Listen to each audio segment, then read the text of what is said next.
Welcome to the Hustling Podcast. Today, I'd like to welcome Matt Wampler, co-founder and CEO of ClearCOGS. Matt, thanks for being here. Very appreciate you having me. So we touched a little bit before we jumped into the interview on your story, and I'm super excited to tell our audience about your story and some of the inspiring pieces of it to me personally, and definitely to some of these folks in our community. But before we go there, what is ClearCOGS as a product? Well, let's first off say, let's hope it continues to be an inspiring story and not a cautionary tale. Agreed. No, so ClearCOGS helps restaurants operate more efficiently. Running a restaurant's really difficult, and being successful in the restaurant industry really means making a lot of little decisions every day correctly. There's no silver bullet. It's how much bread do I need to bake? Who needs to be on this shift? Do I need to cut somebody early? All these little decisions are what add up to either a healthy profit margin or, low single digits or even losing money. So what ClearCOGS does is we tap into their existing data and we use that to synthesize all of that information down into actionable insights. One of the areas that we focus primarily on is prep work. If I'm the barbecue shop, how many briskets do I need to smoke today so that I don't run out during lunch tomorrow? How many bagels do I need to bake today so that at the end of the day, I don't stock out, but I don't have too much waste?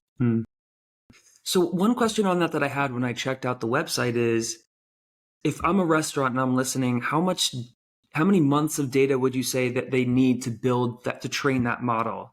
Yeah, so we say so first off, we use all of their pre-existing data. So when we start working with a customer, the first thing we're doing is we're pulling the last 5, 10, 15 years of data that they have to make these determinations. But if you're a new restaurant, that's a great question. We say that after about 12 weeks, our system is as good as a good general manager. We're on par. And from there, it just gets nothing but better. And by the time you get to 2 or 3 years, we're really dialed in on what's coming next week and what your holidays are like and the nuances of your individual location. This is very cool. And I know in your story, as we touch on it later, people listening might be like, what is this guy? Is this guy just as a tech guy? What does he know about restaurants? And I think if you can talk about your experience in that a little bit later when we get there. But before we go there, the other thing I want to cover is, what challenges and projects is ClearCOGS currently navigating? What do you guys have going on? Maybe it's in the sphere of AI, maybe it's marketing and sales challenges. What are you guys facing right now? Well, first off, we're a startup. We're facing a million challenges. And it's prioritizing which is the reddest of the issues at the moment. There's a lot of basic things that, people with specific, let's call it business knowledge. So think marketing, think SEO, think of just getting your Google Analytics set up properly, getting your CRM set up. These are things that, companies like ours have to go manually do and are really difficult. And, some guy that's of course my timer. This is going to come back to the restaurant conversation, but this is perfect. Yeah. But at the end of the day, there's a lot of these basics, right? It's not, how am I going to revolutionize your organization? That's always kind of a skeptical thing in my book. But, there are a lot of marginal things that, may seem basic to you, but would make a big difference in our organization. So now, I'm actually baking a wedding cake for one of our employees who's getting married tomorrow. So I got to go get the cake out of the oven. That was my alarm. So I apologize about this. As long as you show it to us, we're all good. All right. If you show it to me, we're all good. Perfect. You heard it here, folks. Cost of goods sold, ClearCOGS, they're they definitely understand something about being in the restaurant world and baking the cake from scratch. So I'm excited to see what Matt's going to come up with here. All right. So far from showing a final baked cake, this is the bottom layer. I got a long way to go on this. Turned out my entire batch just made one layer of the cake. So it's going to be a long day. I'll put this back. I'll be right back. Beautiful. All right. Back to it. Where we were talking about some challenges and maybe specifically projects that you guys have going on. And you mentioned like a lot of startups, right? Figuring out that funnel, figuring out the drip campaign, CRM, all those kind of touch points is that a challenge that you guys are currently working through? Yeah, and I would say that, like the drip campaigns is a great example. Those are things that as a company, we want to be in control of the messaging.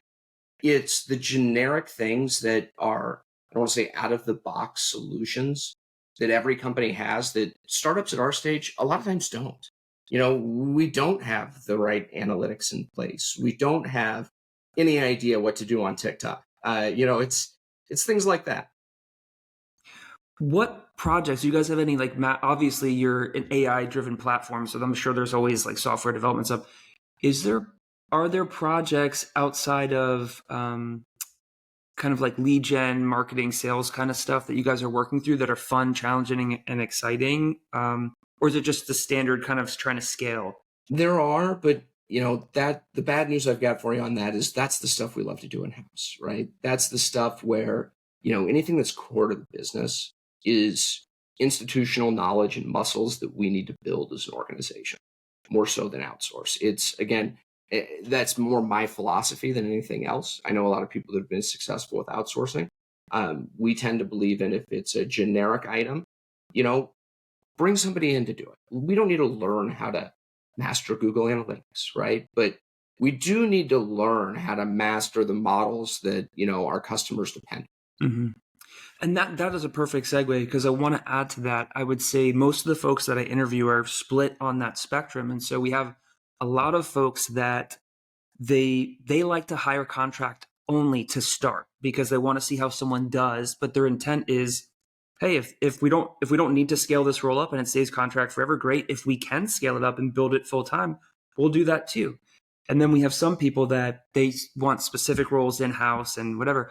So if I'm listening, because our audience is a lot of side giggers, a lot of contract workers, if I'm listening and I'm in the sales and marketing space, or I'm in that SEO space, should I be putting my antennas up thinking, hey, like maybe there's a contract opportunity at ClearCOGS for me to help out?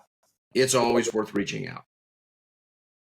Excellent. So from our side, Hustlewing is going to we'll post a page for ClearCOGS, and then obviously this video will go out. So our audience members that fall into that category, they can touch base. And this brings us to my favorite part in the segment. There's something you wanted to cover, and then I want to talk to you about your story.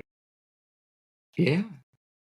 So can we just jump right into that? Because that's probably my favorite part. Come on, I'm ready.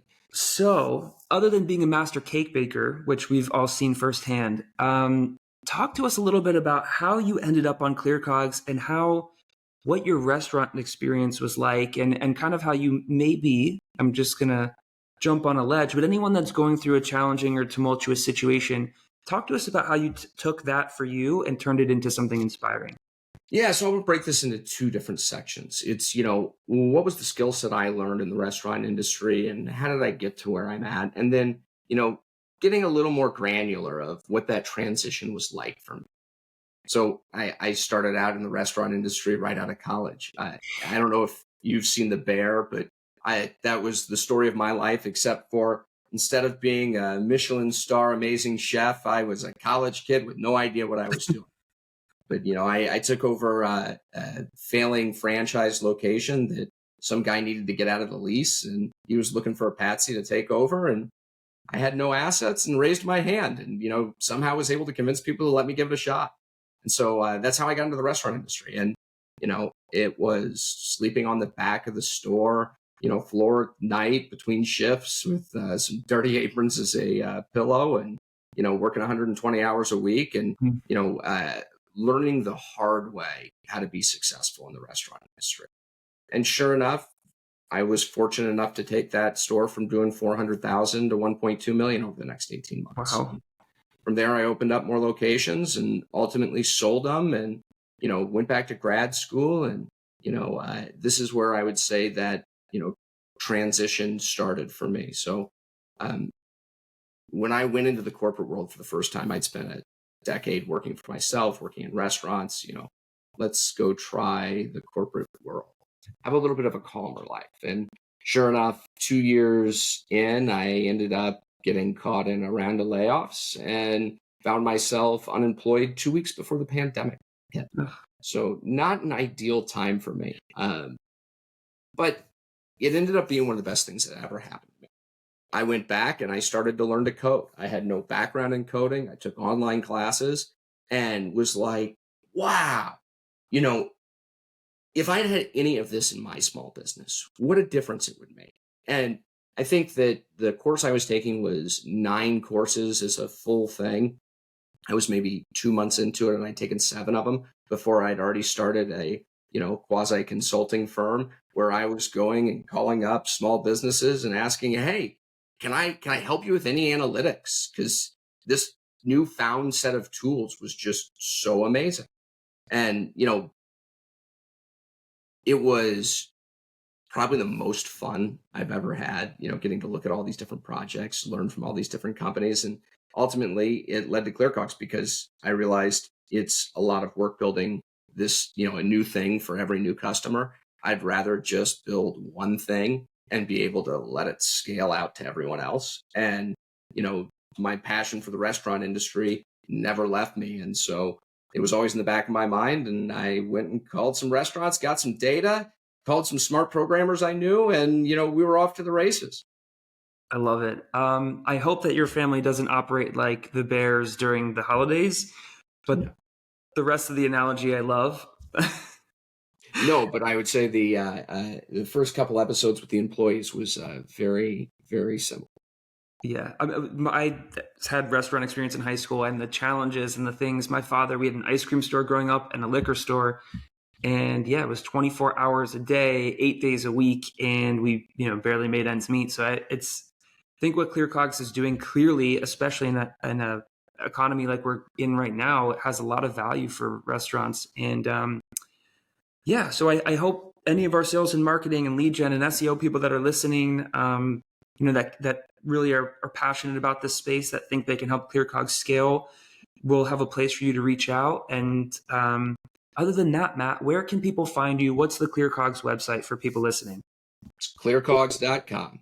Clear the word, and COGS, which is cost of goods sold in restaurants, kind of synonymous with food, COGS.com. Excellent. Well, thank you so much for your time, Matt. It was great speaking with you. Thank you for taking the time.